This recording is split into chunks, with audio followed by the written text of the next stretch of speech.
Second last जो video मैंने बनाई थी एंग्रो के ऊपर, एंग्रो फर्टिलाइज़र के ऊपर बना दी थी मैंने, ठीक है? और थोड़ी-सी मिस्टेक हो गई थी, इसमें थोड़ा मैंने मिक्स अप कर दिया था एंग्रो होल्डिंग को और एंग्रो फर्टिलाइज़र को।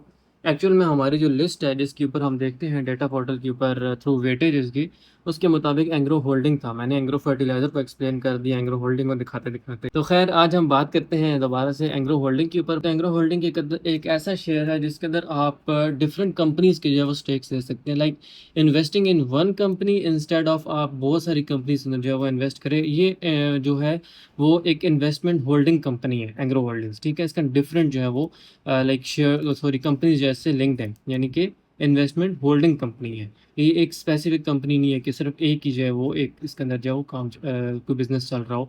डिफरेंट कंपनी जो मिल के वो एक कंपनी बन रही है, इस वजह से एंग्रो होल्डिंग है। अब देखते हैं ये करती क्या है। सबसे पहले तो फर्टिलाइजर बनाती है, यानी कि एंग्रो फर्टिलाइजर जो हमारे पास एक कंपनी है वो इसके अंदर मौजूद है। एंग्रो पॉलीमर एंड केमिकल्स है, एंग्रो एनर्जी एक अलग से है, फिर एंग्रो एग्जेम्प्ट है, देन एंग्रो इंफ्राशेयर है, टेलीकॉम इंफ्रास्ट्रक्चर की कंपनी है। तो ये सब कंपनीज मिल के जो है वो एंग्रो होल्डिंग बना रही हैं और इन सब के थ्रू जो है वो एक कंबाइंड जो है वो कंपनी बनती है एंग्रो होल्डिंग की। अब इसके अंदर अगर हम देखें तो इसका जो करंट प्राइस चल रही है वो तकरीबन 276 चल रही है। इसका जो मार्केट कैप है वो है 332। आपको मैं यहाँ से भी दिखा देता हूँ, ये देख सकते हैं आप एंग्रो होल्डिंग जो है वो इस वक्त चल रही है 276.89 के ऊपर। और इसने ₹1 जो है वो प्लस किया है। उसके अलावा अगर हम इसके देखें नीचे जाके फंडामेंटल्स वगैरह, तो मार्केट कैप जो है वो इसका आप देख सकते हैं, दिस इज़ अराउंड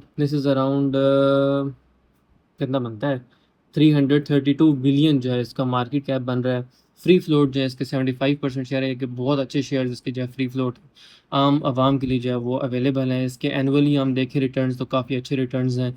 सबसे बड़ी बात ये कि ये पे आउट्स भी देता है, लेकिन ये है कि पे आउट्स इसने अभी लास्ट जो पे आउट दिया था वो 2024 के अंदर दिया था, क्वार्टर 4 के अंदर दिया था ₹10 का। अभी जो एक्सपेक्टेड इसका जो 2026 के मुताबिक चल रहा है वो तकरीबन ₹34 का एक्सपेक्टेड है, इतना मिल सकता है। बाकी ये है कि कंपनी काफ़ी अच्छी है और डिफरेंट शेयर्स को आप इसके अंदर होल्ड कर सकते हैं instead of buying only one company. और सेकंडली देखा जाए तो इसके जो चार्ट है वो भी काफ़ी अच्छा चल रहा है। मतलब इतना ऐसा नहीं है कि बहुत ज़्यादा लॉन्ग टर्म तक जो है वो शेयर डंप रहे, सॉरी नीचे रहे, बेयरिश रहे, फिर ऊपर जाए ही नहीं।